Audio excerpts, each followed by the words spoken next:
It was the year 2031. People had long ago left planet Earth and began to move to other planets, entering a new interstellar era. They established the Federal Imperial Union, which allowed humans and aliens to coexist together in peace. Over time, humans were divided into two categories: the purebloods, ordinary humans, and the beast humans, who were physically superior and had some of the traits of beasts. In the main city of the Third Star Sector, the news was all over the news that Federation First Commander Gu Zhui had successfully repelled a massive attack by insect-like creatures at the edge of the galaxy. In order to ensure the continuation of the human race, the federal government passed a law requiring all pure-blooded girls who reached the age of 20 to marry. But if she didn't, at midnight on her 20th birthday, the main system would randomly select one of the federal citizens to marry her and send her a notification. Beast humans were exempt from this obligation. This year, many guests gathered for the wedding that will unite the Su family and the Huo family.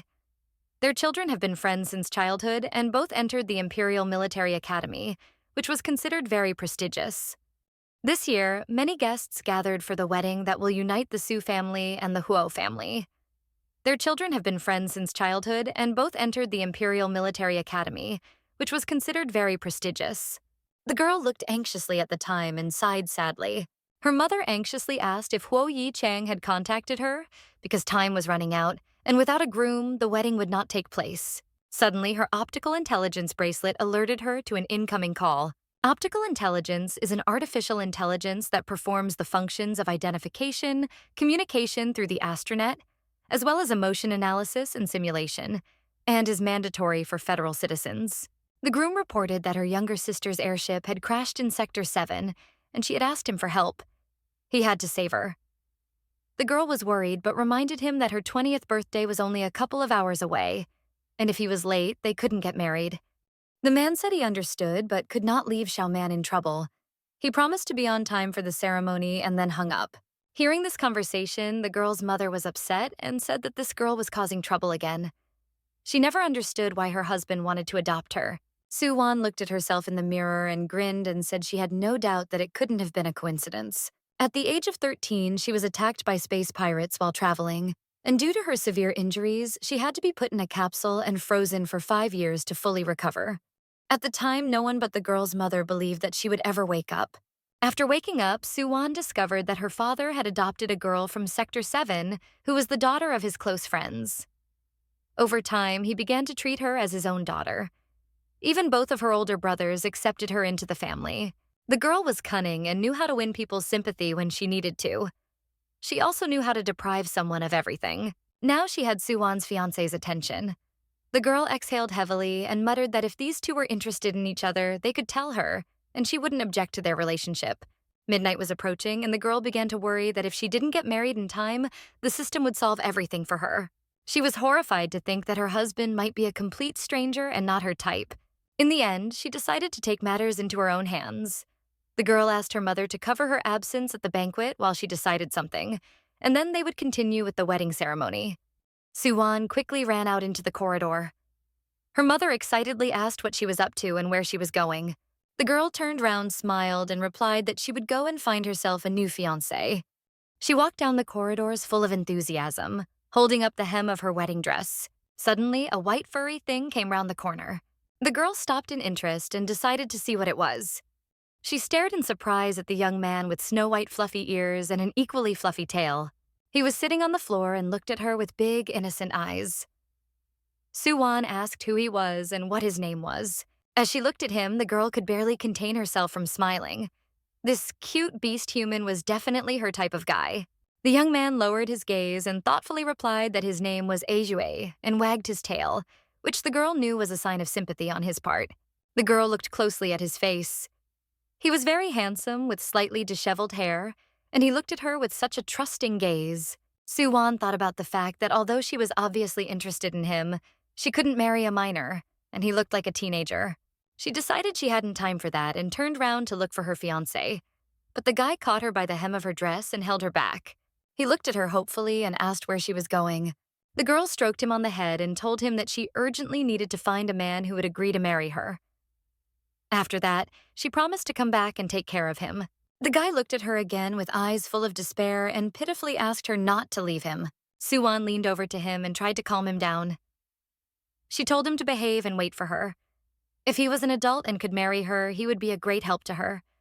But now she had to go. Suddenly, the young man enthusiastically loudly proclaimed that he was an adult. The girl thought he was joking with her and took him by the chin and leaned towards him and told him that if he showed her his data in the optical brain and it turned out that he was really an adult, he could help her. The guy called up the identification window, but unfortunately it was corrupted and the data was poorly visible. The girl couldn't even read the basic information. But the marriage registration button was active, so he really was an adult and could marry her. She thought about the fact that even if Ju later regretted marrying her, they could always negotiate and file for divorce. The guy turned to her again and said that he could help her. When she saw how innocent and devoted he looked at her, the girl decided that she would take care of him. She couldn't believe that she was so lucky to find such a handsome and sweet beast human with such a peaceful disposition. Suddenly, footsteps sounded behind them. It was the mother and sister of her unfortunate fiancé. Su Wan thought they had come at the wrong time. She pressed the guy's head down and tried to hide him behind her skirt.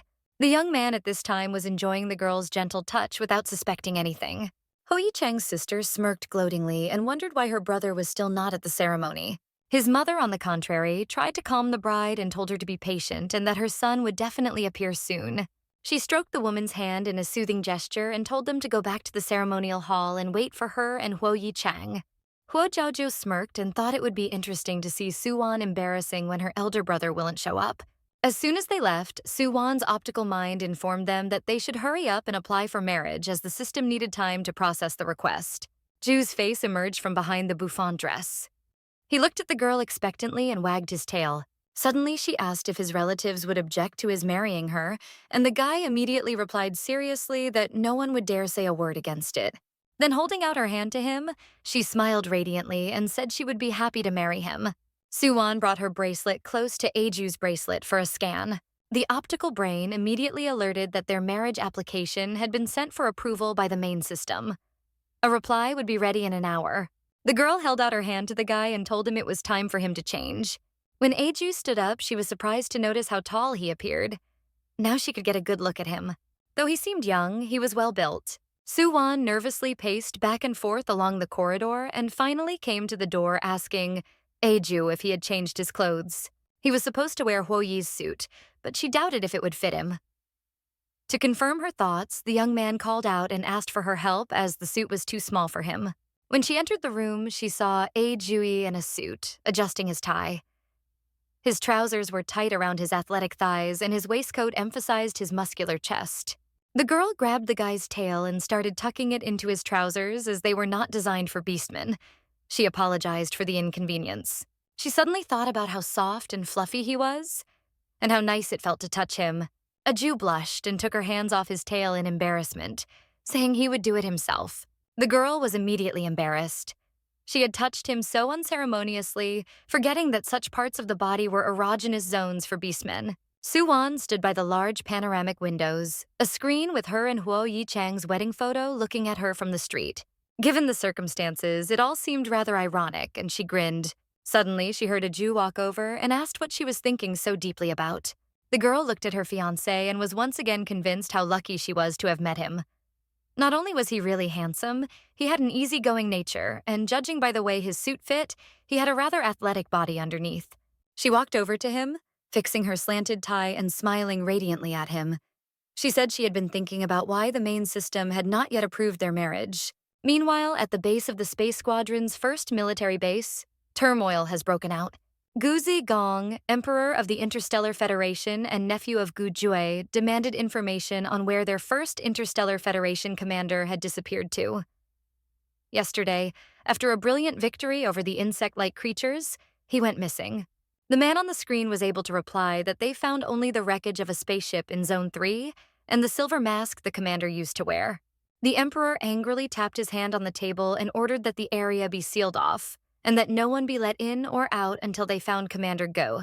He was very worried as his uncle was now going through an acute stage of bipolar disorder and was extremely vulnerable. If someone with evil intentions found him in this state, the consequences could be unimaginable. He also reminded his subordinate that information about the missing commander should not be leaked to the masses and finished the conversation. The Emperor's optical brain tried to reassure him, telling him that his uncle was a famous Gu commander and that he was a very experienced and strong beastman. So he was bound to be fine. The man couldn't calm down, as his uncle had to stay in training camp for many years due to health problems from the very beginning. His condition stabilized only after the birth of his little nephew. And now, if it wasn't for his problems with bipolar disorder, he wouldn't be hurt or missing. The man berated himself for not sending someone else on this mission. Suddenly, his optical brain alerted that the main system had sent him a marriage application and was asking for his decision. The Emperor was pissed off and replied that the system had to follow the rules and make such decisions on its own. Otherwise, he would replace it with another AI. His Majesty's optical brain contacted the main system and relayed the Emperor's instructions and threats. Baizi. The brain of the main system has stated that even if he is retired, the Emperor's optical brain still can't replace him. He was satisfied that both partners met the requirements for marriage, so he decided to approve their application. And as for the rest of it, that was none of his business. He just pushed buttons and did his job, so he was happy with himself. Su Wan and Jie were sitting on the sofa when the girl's optical brain alerted that she had received a new notification. The girl read the message carefully, and then she happily hugged the young man and announced that their marriage application had been successfully approved. Just at that moment, her mother came into the room and excitedly announced that there was an hour left until midnight, and the girl's father suggested that the wedding should just be canceled. Seeing the girl in the arms of an unfamiliar man, she squealed, asking who it was next to her. A Jew blushed a little. Su Wan hugged him even tighter and happily announced to her mother that he was now her husband. The girl's eyes burned with happiness. The woman stared at her daughter in bewilderment. The girl said that they would explain everything to her later, but in the meantime they had to hurry to the ceremonial hall to hold the ceremony because the guests were already waiting for them. Suddenly, she noticed that her fiancé's hand had become hot. A Jew himself looked like he had a fever. The bloke's cheeks flushed. He pulled back the collar of his shirt with his finger and said he was very hot and really wanted to let his tail loose. While the girl was fussing over her fiancé and asking what was going on with him, her mother suddenly asked if her new husband was going through a phase of bipolar disorder. She explained that her older brother was also a beastman, and the symptoms they were watching were very similar to that. The woman asked if he had with him a special medicine that beastmen usually took in such a situation. Su Wan's optical brain explained that since beastmen are a genetic phenomenon, they go through a phase of bipolar disorder once a year after coming of age. During this phase, their emotions are unstable and they themselves feel vulnerable. A beastman's mate can help them get through this phase, and if they don't have one, they need to be given special medication urgently. Otherwise, they may suffer serious psychological trauma. The girl asked her mother to get medicine for Aju. She said that they would quickly perform the ceremony and then give it to him right afterwards. Then she gently ran her hand over her husband's cheek and asked him to bear with her for just a little while. Once they perform the ceremony, she will take him to a quiet place and give him medicine. The young man exhaled heavily, savoring the girl's closeness, and said he could handle it. In the ceremony hall, the guests were already whispering that the groom had eloped and the bride's family was disgraced. The girl's father heard behind his back the discussion that his daughter would probably not be able to have children because of the years spent in the cryo chamber, and that's probably why the groom ran away. Some said that she would marry the first man she met and then divorce and run after Huo Yichang again. The man was seething with anger. His son came over and asked his father to remain calm as the event was attended by the dignitaries from District 1 and all the elders of their famelt. Suddenly, the doors of the ceremonial hall opened and the eyes of all the guests were directed towards the newlyweds. Su Wan was walking under the arm of a marvelously handsome beastman. She loudly announced to the organizer that they could start the ceremony. The guests were whispering and asking why the groom was not Huo Yichang, but some completely unknown guy. When they looked closer, many of them enviously thought he was very handsome. The mother of the failed groom covered her mouth with her hand and asked her daughter why her brother wasn't next to the bride. Zhao Zhao clenched her fists with anger and thought to herself how dare this wretch change her fiancé at the very last moment. Su Wan at this time carefully inquired if her fiancé was all right. Holding his hand, she could feel his body burning even through his clothes. Aju was sweating and struggling to breathe, but replied that it was fine and he would endure until the end of the ceremony. Seeing how hard it was for him, the girl asked the organizer to skip all the formalities and go straight to the main thing. The young men stood opposite each other, holding hands, and the host asked if the groom would take Su Wan as his wife, to which the young man confidently said yes. The presenter wondered why he had not been told the name of the new groom, so he simply asked the bride if she was willing to take this gentleman as her husband. The girl wrapped her arms around the groom's neck and pulled him closer to her. She stood on tiptoe and looked him in the eye and said yes. A Jew wrapped her in his arms, and to the loud sounds of applause and congratulations, they shared a long kiss. Later in the break room, the young man had already taken off his tie and was burning from the inside out, breathing heavily. Su Wan asked her optical brain to send a message to her mother to bring the medicine as soon as possible, and then asked how she could help her husband if the medicine was still not available. Xiaobai, the girl's optical brain, replied that she herself is the cure for her husband. Before the girl could ask what it meant, she felt a white, fluffy tail wrapped around her waist. A Jew took her hand and pressed it against his chest. He looked at her with hazy eyes and whispered that he felt bad. Su Wan felt the young man's hot chest against her back. She tried to calm him down and told him that he would soon get some medicine and feel better. The girl thought about why her mother hadn't brought the medicine yet. She moved away and reached out to her husband, wanting to touch his forehead. But suddenly, a Jew grabbed her wrist and turned her around, resting his head against her open back. He slowly inhaled her scent and asked in a low voice if she would never leave him. It was difficult for the girl to answer this question because she realized that when his phase of bipolar disorder ended, he would probably be the one who would want to end their marriage. While she was thinking, the man suddenly sat her on his lap and turned her round to face him. He slowly ran his finger over her lower lip. Then he bit her earlobe and exhaled heavily. Su Wan was surprised and embarrassed and asked him to wait for a while. And suddenly she realized what her optical brain meant by saying that she could become a Jew's personal medicine. The young man, meanwhile, looked at her with a hazy look and moaned that he was very hot and very uncomfortable. His shirt was already fully open. The girl looked at him and thought she couldn't refuse to help such a nice man when he was so defenseless, especially since he had helped her solve her marriage problem.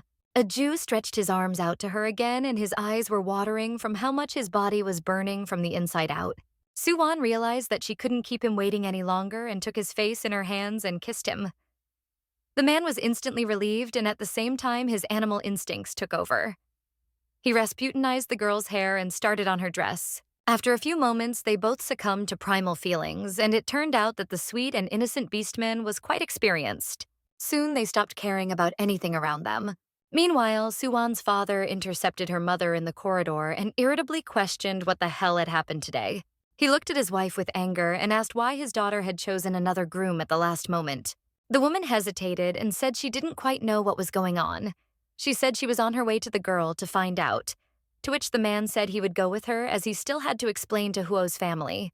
When the woman heard this, she asked in annoyance why they had to explain themselves to them, since it was their son who had broken his promise and left their daughter at the altar. The man replied that she didn't understand and that there were business matters involved. The girl's mother said it would be better if she talked to Su Wan by herself, without him. She clutched the medicine for her newfound son-in-law in the palm of her hand and thought about not letting her husband see it. She had already walked a few steps forward when she heard her husband say that it was her fault that Su Wan was so spoilt. He said that if she had been half as considerate as Su Wan, she wouldn't have created so much chaos, and he wouldn't have been disgraced today.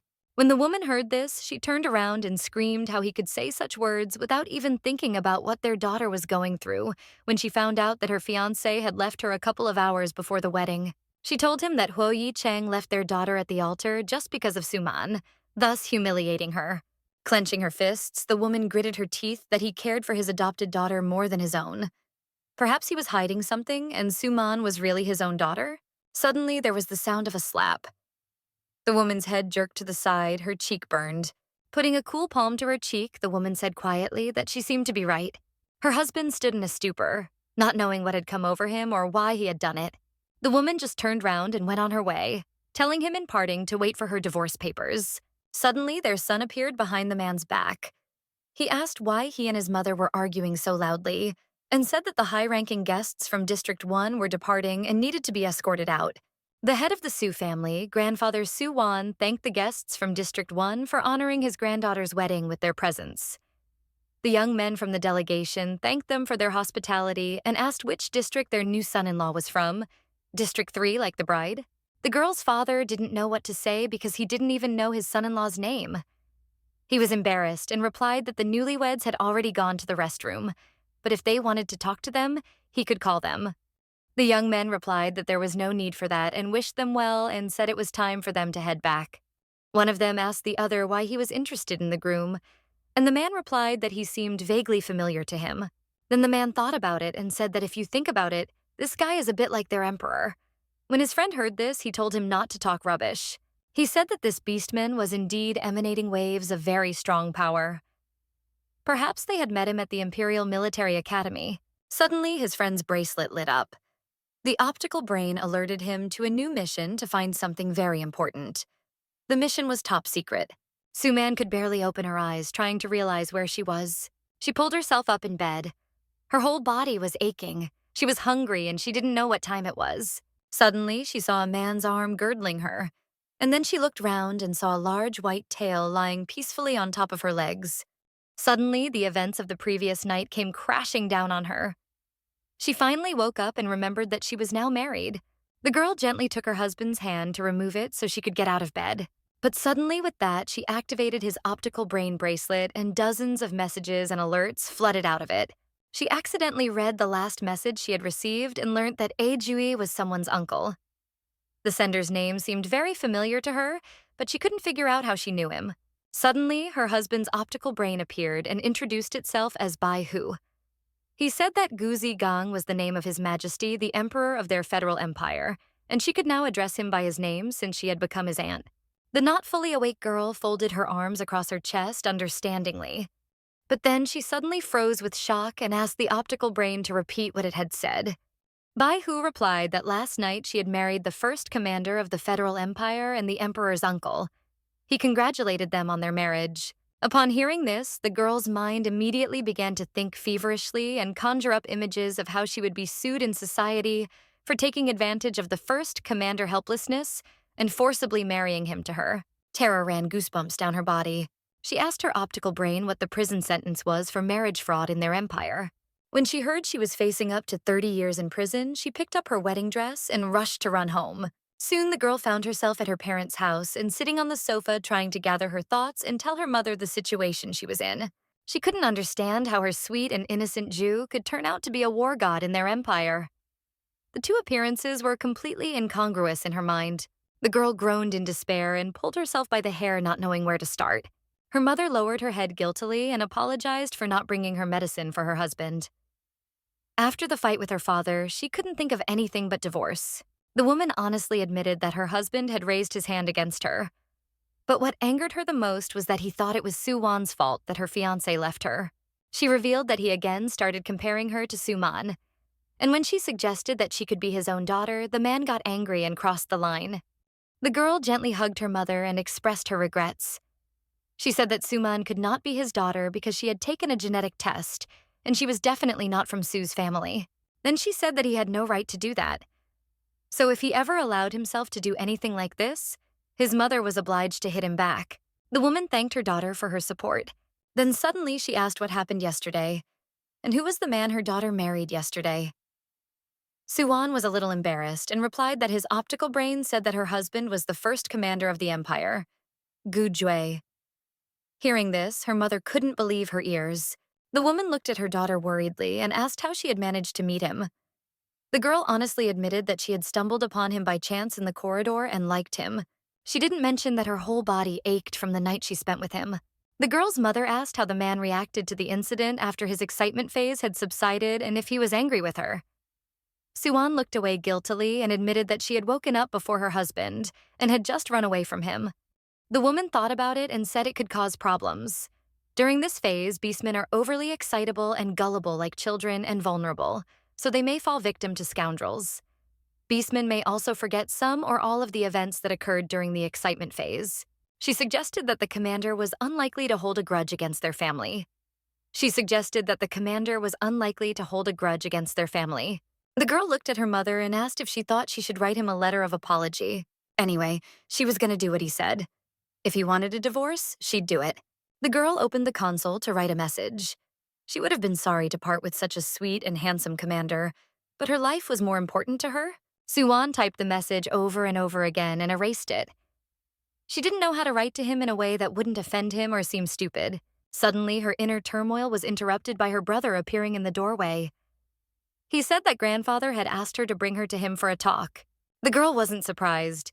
She knew that the head of their family would want to talk to her about what had happened. There was a man sleeping peacefully in the honeymoon lounge. He stood again at the gallogram with the wedding picture on it. His gaze scrutinized the beautiful young girl in her wedding dress. Something inexplicably drew him to her. Suddenly, his eyelids fluttered and his eyes fluttered open. He raised himself up on the bed, and his optical brain immediately greeted him with joy and congratulated him on successfully surviving the excitement phase.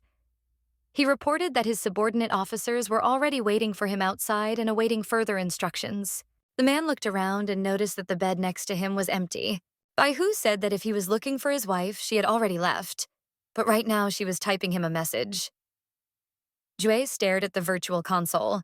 The optical brain reported that she had been typing for quite some time, apparently embarrassed by what had happened.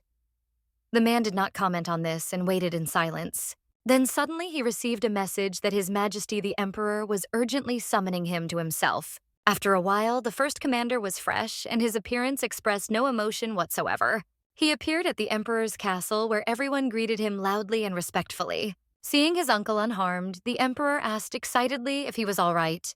The man businesslike replied that after successfully clearing out the insect-like creatures, they had discovered too late that their military doctor had been infected, causing their spaceship to crash. But even before the crash, they had managed to get rid of all the eggs of the insect-like creatures, so there was nothing to fear. The Emperor exhaled a sigh of relief and said he was most glad his uncle was all right. Suddenly, Ju said he wanted to contact the main system and asked his nephew to summon Bai Zi. The optical mind immediately appeared. The man asked if he had approved his application for marriage last night. Satisfied with his work, Bai Zi replied that His Majesty himself had given his approval. When the Emperor heard this, he choked on his tea and spat it out on the floor in an uncivilized manner. The optical mind explained that last night, after receiving a request from the Commander-in-Chief Gu, he had consulted the Emperor, and he had told him to act according to the rules. Since the Commander-in-Chief and the lady met all the requirements, he had approved their request. The Emperor coughed and said that he would immediately ask the main system to annul their marriage and find this lady to apologize to her. But Gujue replied that there was no need for that. The intrigued man wondered if his uncle was satisfied with his marriage. He asked him if there was no need to annul the marriage or if there was no need to apologize to the girl. Suddenly, the Commander-in-Chief received a message about the discovery of space pirates. He was urgently summoned to the third district.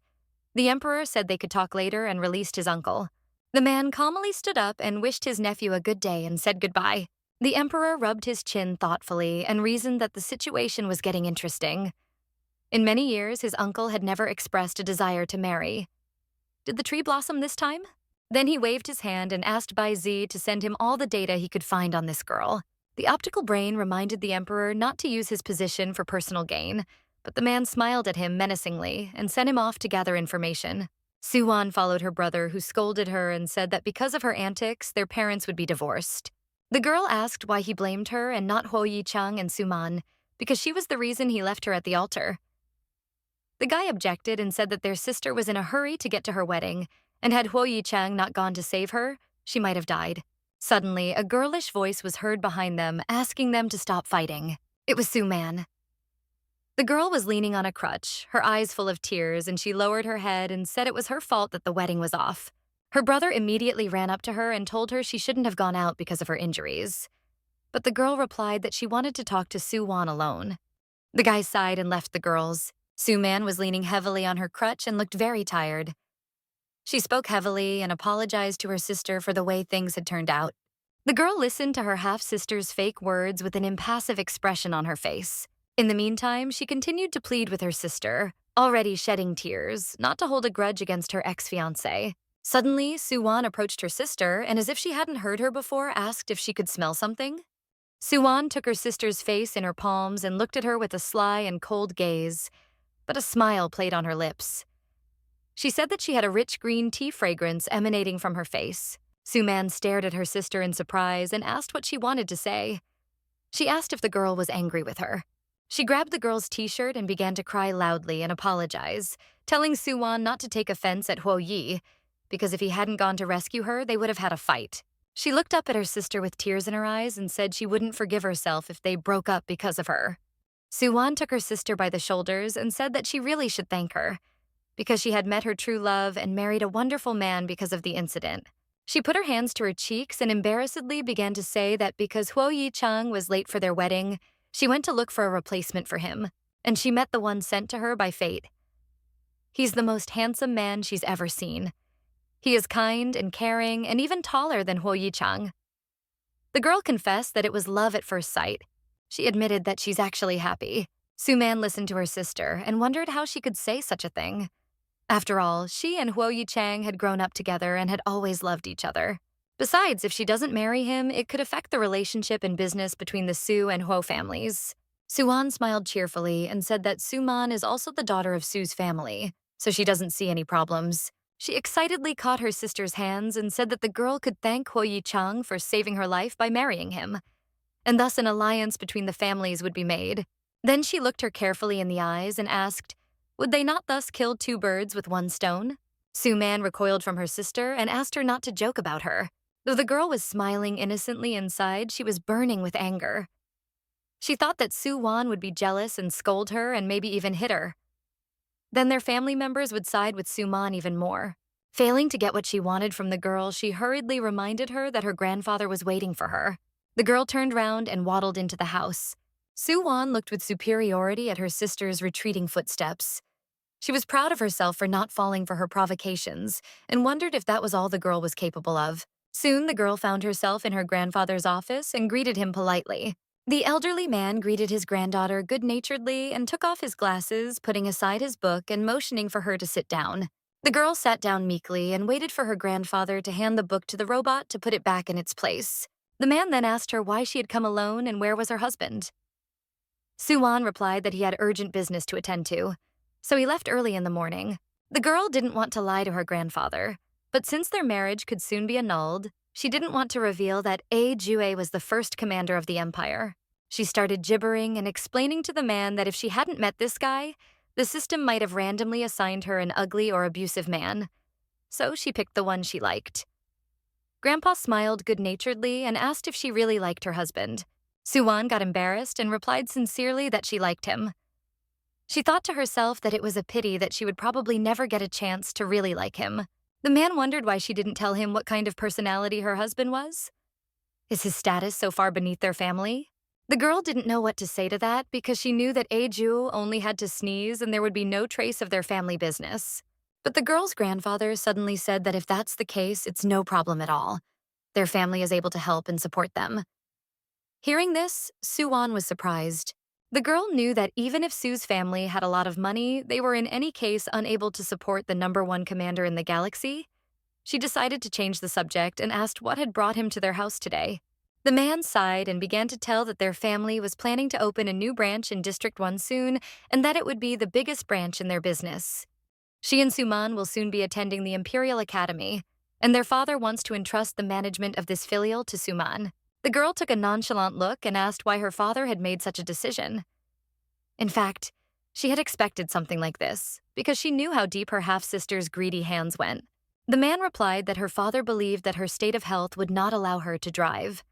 In addition, he thinks Suman is more reliable and careful. The girl smirked and exhaled. She admitted that such words did sound like something her father would say. She asked what her grandfather thought about it. The man folded his arms and replied that he thought Suman was capable, but this restaurant is SU family property and things should stay that way. The girl stood up and poured tea for her grandfather, telling him not to worry and that she would definitely take over the management of the restaurant in District 1. She smiled confidently and said she wouldn't let him down. Su Wan lay on the bed in her room and reflected on the fact that she had always known that her father was unfair. But luckily, her grandfather was on her side and supported her. Sighing, she mumbled that her classes at the Imperial University would be starting soon, and she would also have to take care of managing the restaurant in District 1. All indications were that she was going to be very busy soon. Suddenly, the girl turned to her optical mind and said that the book her grandfather was reading was very similar to a collection of recipes from an ancient land. Xiao Bai confirmed her speculation. The girl stretched her arm above her head and thought about how she missed the ancient earth. During the 5 years she was hibernating in the cryogenic chamber, her soul somehow transmigrated to an ancient earth 1,000 years ago to a family of cooks. The book her grandfather was reading was just a book of common dishes from ancient times. Suddenly, her bracelet vibrated, alerting her of an incoming call from Huo Yi Chang. The girl irritatedly dropped the call. She had just thought of something good when he ruined it all. But unfortunately, she immediately received a message from him for the girl to talk to him as he wants to discuss something important regarding her family. The girl answered the phone and the man immediately asked why she married some other guy. Su Wan frowned and replied that why would he suddenly remember she existed? Huo Yichang went on to say that he couldn't have done otherwise and he was sorry he was late. He was sure that the girl had married the first man she met for nothing and suggested that she divorce him to return to him. Listening to all this, the girl thought about who the jerk thought he was. She couldn't stand it and started shouting about how he was the one who ran away from the wedding and embarrassed her, and he had no right to ask her questions now. If he's not offended by her, she's very much offended. The girl said if he wants to get married so badly, let him marry Su Wan and hung up. But then her bracelet rang again. She couldn't stand it and screamed again for him to leave her alone since he dumped her yesterday for Su Man. She asked how he had the nerve to call her as if he was planning to marry them both.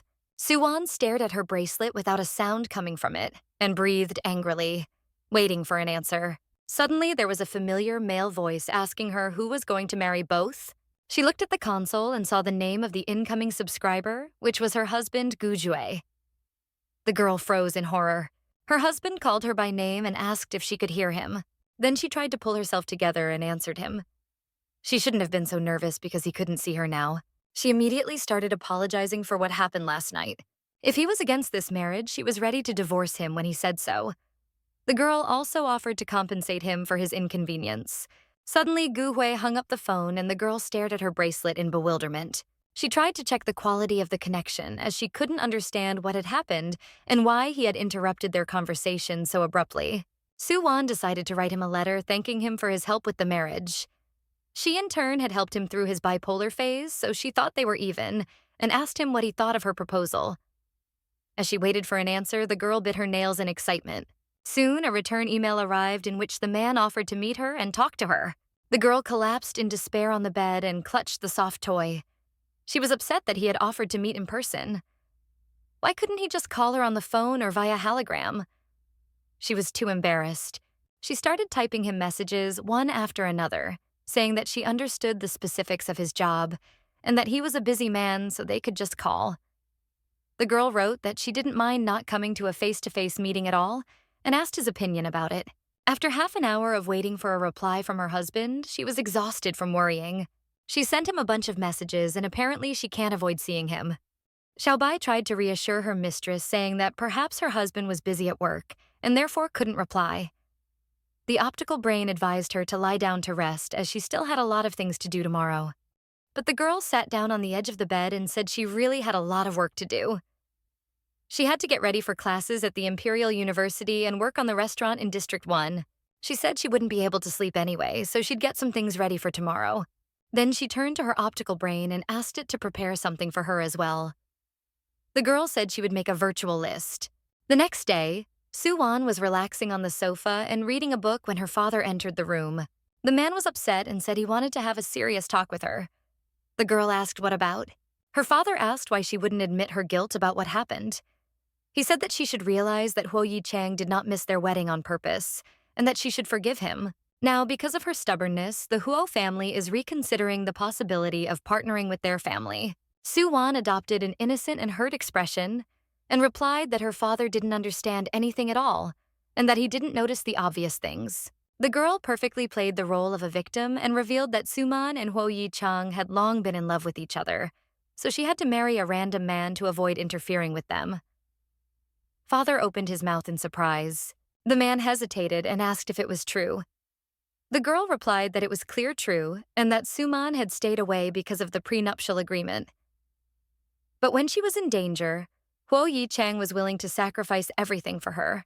The girl waved her hands and said that there were real feelings between them, and they were magnetically attracted to each other. Tears flowed from her eyes and the girl lowered her head and said sadly that if Su Man and Huo Yi Chang were to marry, It would not only be a marriage of love, but also the union of their families that their father dreamed of. She said that she would endure the judgment of the society for the happiness of her beloved sister. Then the girl already started crying, sobbing, wiping away her tears. The man felt sorry for his daughter and apologized for having misunderstood everything. He immediately stood up and said that he would go and talk to the Huo family about their possible alliance. Su Wan told him to hurry up and not let their business relationship deteriorate. She also asked her enthusiastic father not to tell Suman anything about the engagement yet, as she fears her sister will be embarrassed and not want her to sacrifice herself for her. She advised him to tell her everything when he has settled things with the Huo. When her father ran away, the girl wiped away her tears and looked indifferently in his wake. Her optical brain praised her for her fine acting performance. After making sure no one could see her, Su Wan raised her hand victoriously and praised herself for a job well done. Soon, Xiaobao said that he had bought everything from the list the master had made. The girl thanked him and asked him to lock all the doors. The kitchen shone with cleanliness and order. The optical brain notified that everything needed for cooking was ready and that it had already activated the voice modulator. The girl, meanwhile, put on her chef's uniform and, tying her apron, cheerfully announced that they could start the live stream. As soon as she switched on the camera and started the broadcast, a large number of people started writing nice, welcoming comments and asking what their favorite chef would be cooking today. The girl never showed her face on camera, only the process of cooking. She said that today she will cook fish with walnut sauce according to a long-lost recipe and began to demonstrate how to properly cut and marinate it. Gujie was at his home relaxing and drinking tea. He tried to concentrate while his optical brain raved about watching the mystery chef's stream and drooled over the fish. The man said that if he didn't stop making noise, he would switch it off. Bai Hu took offense and said that he would never taste the dishes prepared by this real master chef, so his master forbade him to watch and enjoy the sight of these beautiful dishes. Gu Zhou did not reply anything to this and continued to go about his business. His optical brain muttered that if his master had tasted just once how good a real food master cooked, he would immediately recognize that he had a good eye. Bai Hu approached Bai Zhe and asked him to find information about a streamer called Real Food Master. Since his master had a bad appetite lately, he wanted to contact the chef and order food for him. Bai Zhe asked how he knew if the food was good, to which Gu Jue's optical brain advised him to read reviews and see how many followers had this chef. Finally finding the information, the main system scolded Bai Hu for making futile inquiries. After all, the owner of the channel is Su Wan, the wife of Commander Gu Jue. Hearing this, Bai Hu immediately rushed over to his master to share the great news. The optical mind informed the man that the cook he had told him about was his wife. Gu Jue was surprised. He asked if she was on the air now, and if so, asked Bai Hu to put her on the screen. The stream turned on just as the girl was pouring an appetizing-looking sauce over the dish and answered a question from one of the subscribers that she loves to cook for her family. Bai Hu hurriedly said that the host's wife was very popular and everyone praised her dishes, and that he was very lucky to have such a skillful wife. He said that many people would envy him. The man asked, what is the most expensive gift he can give on the stream? And the optical brain said that it is a luxury spaceship worth 1,000 coins. Then Ju saw some male subscribers send his wife a bouquet of flowers. His jealousy awoke in him, and he sent as many luxury spaceships as possible as a gift to his wife under a different name.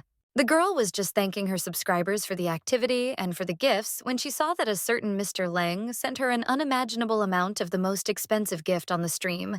With shock, she almost dropped her cooking spatula. She thought to herself, who is this? Embarrassed, she thanked the mysterious Mr. Leng for such a generous gift and said that she would also send him a cooked meal by Interstellar Express as a thanks. She said she received the recipient's address and thanked all the viewers for watching her streamings. That was the end of her show today. Su Wan tiredly stretched, and her optical brain praised her and reported that today they also had the highest number of views in the entire StarNet, as well as the number of her subscribers growing. The girl said that unfortunately fresh food is very expensive in restaurants, so it is considered a privilege of VIP people. And watching cooking streams is a visual feast. Xiaobao asked why, after 2 years of blogging and having millions of subscribers, the girl still has not shown her face once.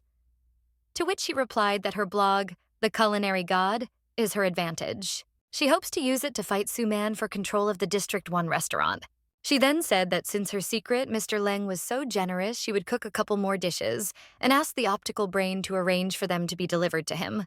After a while, dishes prepared with the freshest produce were delivered to Goujet's residence.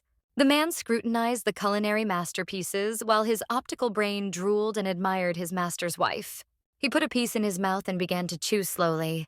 It was so deliciously tasty that the man was embarrassed. His wife really had a talent. He had never eaten anything so delicious. Baihu suggested that he send Su Wan a complimentary letter and said that she would definitely be pleased to know that Mr. Leng was her husband. The man remembered all of the girl's messages asking him to divorce her and said frustratedly that she was unlikely to be happy if he wrote to her. Baihu stated that the master never responded to his wife's messages or even made a public announcement that they were married. Of course, in such a situation, the girl will feel insecure. He advised him to make the first move so that she would understand his intentions. The next day at Su's residence, the girl sat in the garden with her mother and chatted away. She saw that her mother was in a good mood today and asked if something good had happened to her since she had been so cheerful since their last meeting. The woman replied that she was very worried that the commander would retaliate against Su's family because of what had happened and might use his influence against their family. But as long as he doesn't say anything, she's happy. She then inquired if her daughter had looked at the latest news stories. The girl opened the console to see what news was trending, and in the first lines she saw the news that the first commander of the empire announced his marriage. This news shook the whole empire and broke the hopes of many women. Su Wan's heart raced frantically, his cheeks covered in a blush. She wondered if this meant that the man was not planning to divorce her. The girl's equally surprised mother pointed out that at least on the internet, there is no information about her as his wife. This means that the commander is managing public opinion in an attempt to protect her from negative rumors and comments. The girl replied that it's all a matter of time. After all, a lot of people at the wedding saw him, and sooner or later someone will find out that her husband is a commander. She thought about how she would explain it to her family afterwards. Suddenly, the voice of Su Man, who was on crutches, approached them and asked what they were doing. She said she wanted to join them. The woman didn't even turn around and said she had no desire to communicate with her. Then she looked angrily at the girl and said it was no wonder she was hurt. She's always sticking her nose in where it doesn't belong. Upon hearing such cruel words, Su Man cried and said that if it was because of the wedding, she really didn't plan to disrupt it. She dropped her head and said that she knew her mother didn't love her, and that if she had to cut off her mangled leg, she would do it so that her mother would forgive her. Just as suddenly, the father of the family appeared behind the girl's back and asked what was going on here. He saw his foster daughter crying and thoughtfully inquired who had hurt her. Suddenly, Su Wan jumped up and hugged her sister and covered her mouth with her hand. Smiling strainedly, she told her father that no one had offended anyone. She said their mother told them a tragic love story, and Su Man was so moved she cried. Lies rolled off her tongue with ease. Unsuspecting, the man coughed and told his wife that she shouldn't tell such stories to her daughters, and then invited them to lunch. As soon as her father was out of sight, Su Wan took her hand away from her sister's mouth and glared menacingly at her, saying that no matter how hard she tried, even if her parents divorced, Su's family would never open their doors to Su Man's birth mother. She said that if her leg was hurting, she'd better get on with her treatment instead of wandering around doing nothing. Otherwise, it would be a shame if her leg never healed. Su Man stared angrily at her half-sister and asked if she was threatening her. Su Wan suddenly said loudly that she was very worried about her little sister. Realizing that her provocation had failed again and her father was nearby, the girl grudgingly thanked her for her concern.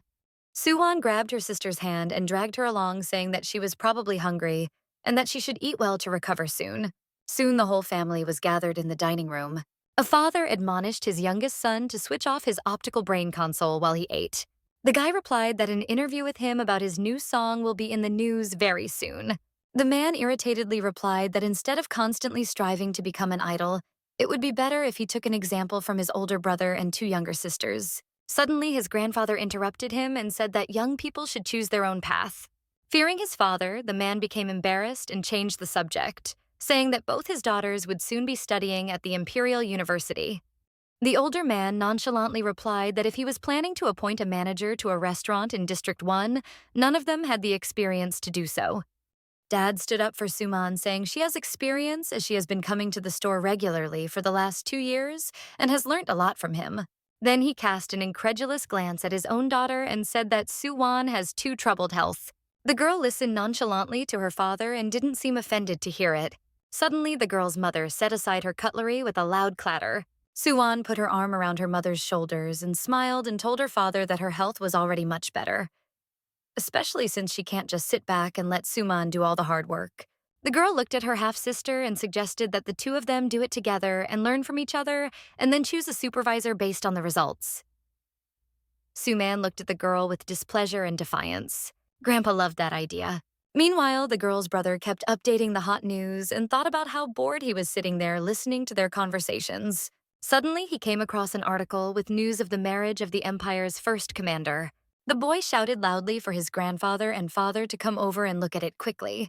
The concerned family members crowded round him while the lad pointed to the opened article with a trembling finger, stammering. The first commander of the Federal Empire showed his face without his mask for the first time ever. It turned out to be a very handsome man. The whole public was aroused. Su Wan silently averted her gaze in anticipation while all her family members scrutinized the photo of the young man. Su Man was the first to speak up. The girl tensely asked her sister if the man she married was related to the commander. Su Wan sipped her tea as if nothing had happened and said that he wasn't related to him. The girl exhaled a sigh of relief and said that they looked alike in some way. Her sister waved her hand and gave the girl a triumphant look and replied that they were not only alike, but that this was the first commander himself. Hearing that, Su Man felt as if she had been punched in the gut. Disbelief and envy flooded her. She asked if the girl was joking with them. Grandpa asked Su Wan what was going on. The girl propped her cheek with her hand and dreamily replied that it just so happened that on the day of the wedding, she and the commander met by chance and fell in love at first sight. The girl's father, encouraged by the fact that he had become a relative of such a high-ranking man, asked why his daughter had not informed him earlier that her husband was a commander. Behind his back, Suman was angry that all attention had turned to her sister. Su Wan simply replied that her husband was called on a mission right after the wedding, so they agreed to meet in District 1. Grandpa scratched his chin thoughtfully and said that since they were planning to open a restaurant there, and university classes would start in 2 days, they could bring Su Wan and meet the commander properly at the same time. The girl's mother intervened and said that their eldest son, Su Yun, would meet the girls at uni, so they shouldn't rush off yet, especially as Commander Gu is probably very busy, and it's worth giving the newlyweds the opportunity to meet first themselves and then arrange to meet. So it's not a surprise to him. The woman winked at her daughter and said she should go to her room and try to contact her husband. The girl looked at her mother and thanked her for her support. Su Wan walked down the corridor and asked her optical brain if Commander Gu had responded to her messages. Xiaobai said that her husband wrote that he wanted to meet her and talk to her in person. Suddenly, there was a video call from Huo Yichang. The girl just answered as the young man immediately started shouting at her, asking if she really married the commander. The girl said she was hanging up. The guy ranted for her to think about how her refusal to marry him would affect the business relationship between their families. He said that the Huo family provides fresh fruit and vegetables for Su family, so they could monopolize the Interstellar Federation's culinary industry. Huo Yichang said that the girl should give him a chance, otherwise her family might have a problem. Without listening to him, the girl dropped the call.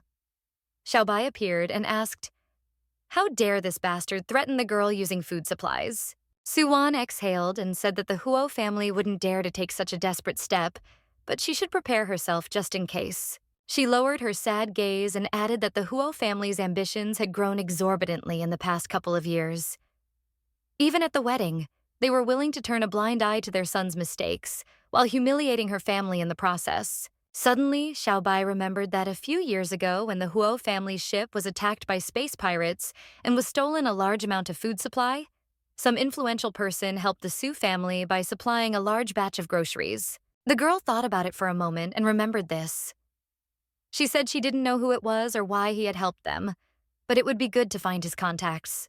She decided that she would try to talk to her grandfather and get information about him to contact. The start of the academic year at Imperial Federal University was marked with a celebration. Su Wan's older brother, Su Yun, was famous in university. He was the chairman of the student council, and many girls thought he was handsome. Next year, he is due to graduate, and many thought he had a good chance of making it into the elite fleet of Commander Gu. Now the young man was awaiting the arrival of his sisters. His friend asked which of them was prettier, to which the boy replied that his younger sister had already got married. Suddenly, a stunningly beautiful girl appeared in their field of vision. Su Wan was glowing with self-confidence and gathering all the rapturous gazes. Her brother's friend drooled and said she was very beautiful and that he hoped the friend was joking about her being married already. Su Man appeared behind the girl with an uncertain gait. The girls stood waiting for the young men to come over to help them with their suitcases. Su Man rushed towards her brother to greet him, but he ignored her and greeted the indifferent Su Wan and asked why she didn't answer his calls, to which the girl replied that she had to block everyone so that she wouldn't be pestered with calls. The guy turned to his friend and asked him to escort his sister to the literary department. The guy gave an enthusiastic thumbs up and agreed with pleasure. Moardor reached for Su Wan's suitcase, but her brother pointed his finger behind his back and said that he was talking about his other sister. Su Wan is studying in the medical department and he needs to talk to her. So Man was standing behind the guy's back and shimmying awkwardly. The young men headed in the direction they wanted to go, and Su Wan watched their backs intently, only now realizing how hard it was for her sister to live in the shadow of her stepbrothers and sisters. Soo-yun asked his sister if it was true that she married Commander Gu. The girl snorted and asked if he had left his beloved sister just to ask her about it. The guy replied that Suman understands and won't take offense. He said that if it was true, they should pay the commander a visit. The girl sighed. She wasn't surprised that her brother only remembered her when there was an opportunity to forge a favorable connection. They were just approaching her hostel, and she said that her husband was very busy, so she would talk to him about meeting up later when they had a chance to meet up themselves. The girl said goodbye to her brother and said that they would see each other at the opening ceremony tomorrow. The girl was walking down the corridor when her optical brain reported that they had reached her room. Her luggage had already been delivered. She reached for the console to open the door, but it suddenly swung open. A pretty girl with bright red hair appeared in front of her. Su Wan said hello and introduced herself, but the girl only asked what area she was from. A little embarrassed by such a cold greeting, the girl replied that she was from District 3. The girl only silently walked past Su Wan without saying another word. She stared back at her without reacting to such rudeness. Another girl came out of the room and said that the girl's name was Luo Ji-na, and she was a native of District 1. Her father is a General Luo, and her sister was the wife of the emperor. She then introduced herself and said her name was Sheng An, and she was from District 10. The girl looked unsure of herself. Now, Su Wan understood why that girl acted so arrogant. Her status allowed her to do so. She might have reacted strongly before, but now that she was the General Gu's wife, she didn't care about it. She then said a friendly hello to her other neighbor and said she'd be happy to be friends with her. Sheng An asked if the girl found it strange that Luo Ji-na had such a high status and she was from the poorest district. Su Wan honestly admitted that it was strange, but not because of their social difference. The girl smiled and said it didn't matter who had what background. Since they all came to the Imperial University and are students, they are all equal, so they can only be judged by their strength. She ducked down to Sheng An and said that she must be very clever. While the girl looked at her with an unsure look, Su Wan said that she knew that District 10 had a very weak education system, and the fact that the girl managed to get into this place proves how diligent and intelligent she is. Suddenly, the girl's eyes filled with tears, and she turned away, wiping them away. Su Wan was afraid that she had offended her, but the girl reassured her by saying that she was just touched because no one had ever praised her like that before. Later, Su Wan was in her room, and Xiaobai reminded her that she needed to inform the commander that she had already arrived in District 1. The girl replied that she would contact him later, but for now, she wanted to call the person whose contacts her grandfather had given her. Gu Zhao was at work when an employee came to him and said that since no one knew about his wedding, the emperor asked him to tell him that he wanted to make a big celebration and reenact the ceremony. The man replied that the wedding issue would have to wait. Now he is interested in how the search for those responsible for the contamination that occurred on the way back is progressing. The young man replied that the investigation is still ongoing. Suddenly, Bai Hu announced that the wife of Commander Gu was calling him on the backup number he had left for her family. Perhaps she recognized it was him and decided to call. He asked if he should take the call. Guju's subordinate said he would not disturb him and hurried out. The man said to answer the phone but not to turn on the projection. As soon as he took the call, the girl smiled happily and introduced herself. As she could not see her interlocutor on the screen, she did not know that it was her husband. The girl thanked the stranger had helped her family with deliveries of products. The man was happy to see his wife on the screen but was afraid to admit to her that she was talking to him. So he simply replied that there was no need to thank him and that he was an avid fan of their restaurants. His voice sounded vaguely familiar to Su Wan, but since she couldn't see him, she thought he must be in a high position if he didn't want to switch on the projection. She excitedly announced that they would soon be opening a restaurant in District 1 and said they would be happy to serve him. The girl hesitated and asked how she could address him, to which the man replied that his name was Mr. G. A slight blush appeared on her cheeks, and suddenly she asked if he knew the first Commander Gu personally. To be continued.